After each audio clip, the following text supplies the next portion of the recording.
అందరికీ శుభోదయం అండి. దేవుడు మన కొరకు సిద్ధపరిచిన వాక్యమును చదువుకుందాం. నా శ్రమలో నేను యెహోవాకు మొర్రపెట్టి తిని. ప్రియ దేవుని బిడ్డలారా, మన కష్టకాలంలో, మన శ్రమలలో, మన సమస్యలలో, మన ఇరుకు ఇబ్బందులలో దేవునికి మొర్రపెట్టేటటువంటి అనుభవం మనకు కావాలి. చాలామంది చేసే పని ఏంటంటే, వారికి ఉన్నటువంటి పరిస్థితులను చూసి బాధపడుతూ ఉంటారు కానీ ప్రార్థించరు.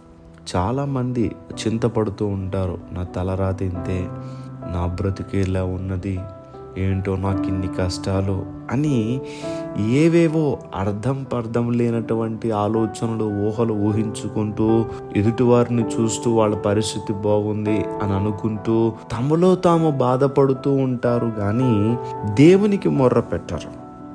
కానీ కీర్తనకారుడు ఆయన శ్రమలో దేవునికి మొర్ర పెట్టారు.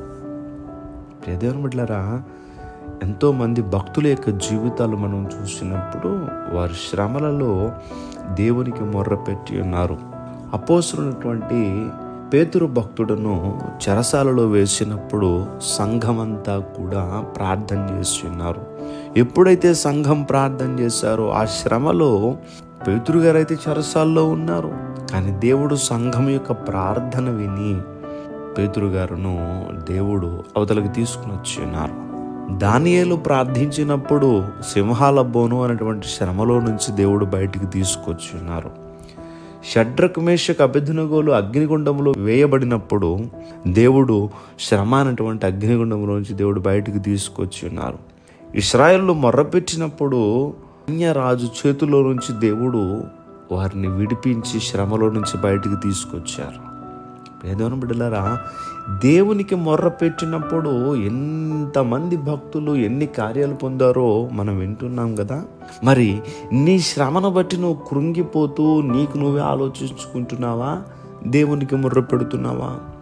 నీ మొర్ర విని మౌనంగా ఉండే దేవుడు కాదండి ఆయన నాకు ఉత్తరం ఇచ్చును. మొర్ర పెట్టినప్పుడు ఆయన ఉత్తరం ఇస్తాడు, జవాబిచ్చే దేవుడు అండి ఆయన.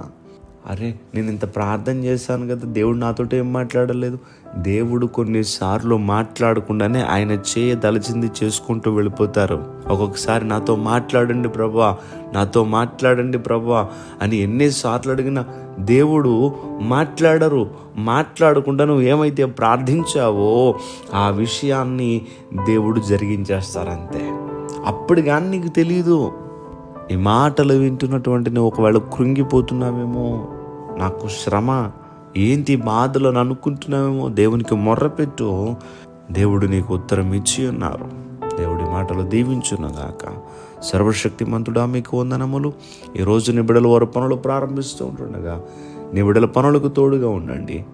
శ్రమలో మొర్ర పెట్టినప్పుడు ఉత్తరం ఇచ్చే దేవుడవు నీవు కనుక ఎవరైతే శ్రమలో ఉండి మొర్ర పెడుతూ ఉన్నారో అట్టి వారికి మీరు ఉత్తరం ఇచ్చి వారి హృదయములను బలపరచి వారి అవసరములన్నీ కూడా తీర్చి భక్తుల యొక్క జీవితంలో అద్భుతమైనటువంటి కార్యాలు జరిగించిన రీతిగా నిబిడల జీవితంలో కూడా అద్భుతమైనటువంటి కార్యములు ఎన్నో జరిగించినారు. ఇంకనో జరిగించమని వేడుకుంటూ మీ సన్నిధి తోడు నిబిడలకు అనుగ్రహించి ఈరోజంతా సంతోషంగా ఉండులాగున వారి చేయి పట్టుకుని వారిని నడిపించమని యేసుక్రీస్తు వారి యొక్క నామం పేరట అడిగి వేడుకుంటూ ఉన్నామా పరమ తండ్రి. Amen, amen, amen.